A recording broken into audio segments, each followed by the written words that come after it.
কোনো পথ নেই। এই এপারের সিস্টেম আমরা মানছি না। বলছে কি আধারের সাথে লিঙ্ক করতে হবে।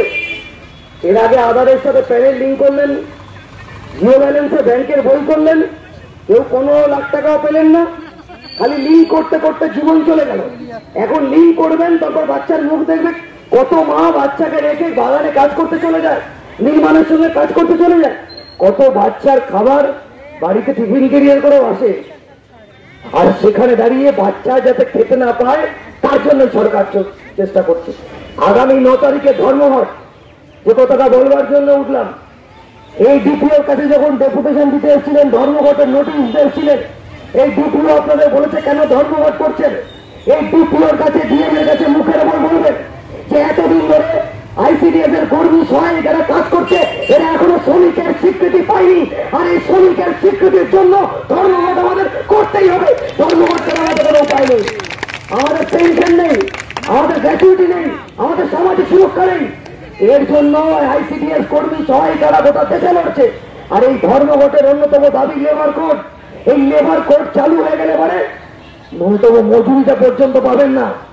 সেবারে আপনারা লড়ছেন যে আপনাদের পার্মানেন্ট করতে হবে, যেভাবে আপনারা লড়ছেন আপনাদের এককালীন, আপনাদের অবসরকালীন পেনশন দিতে হবে, সামাজিক সুরক্ষা দিতে হবে, সেটাও আপনারা পাবেন না। এই শ্রম কোড চালু হলে কর্মক্ষেত্রে মেয়েদের কোনো নিরাপত্তা নেই। আজকে পশ্চিমবাংলায় কাজের ক্ষেত্রে মেয়েরা নির্যাতনের শিকার হচ্ছে। আরজি কর থেকে শুরু হচ্ছে সমস্ত জায়গা। আপনাদের উপর সিডিপিও স্থানীয় দাদারা অনেক নির্যাতন করে, মানসিক নির্যাতন করে। তার বিরুদ্ধে লড়াই করে আপনারা রয়েছেন। 9 তারিখে সকলে মিলে ধর্মঘট করবেন, কেউ সারেন্ডার করবেন না। প্রত্যেকে ধর্মঘট করবেন, সবাইকে বাদ দিয়ে সেন্টার চলবে না, সবাইকে বাদ দিয়ে সেন্টার হবে না। তাই ধর্মঘটটা অবশ্য করেই সফল হবে। আজকে এই কথা বলি, আমরা মিছিল করে অযোধ্যা যাব, ওখান থেকে আপনারা আপনাদের শাড়ি নিয়েও হচ্ছে আপনাদের বিক্ষোভ চলছে, যে নিম্নমানের শাড়ি, ঠিক তো? এ নিয়েও আপনাদের বিক্ষোভ চলছে।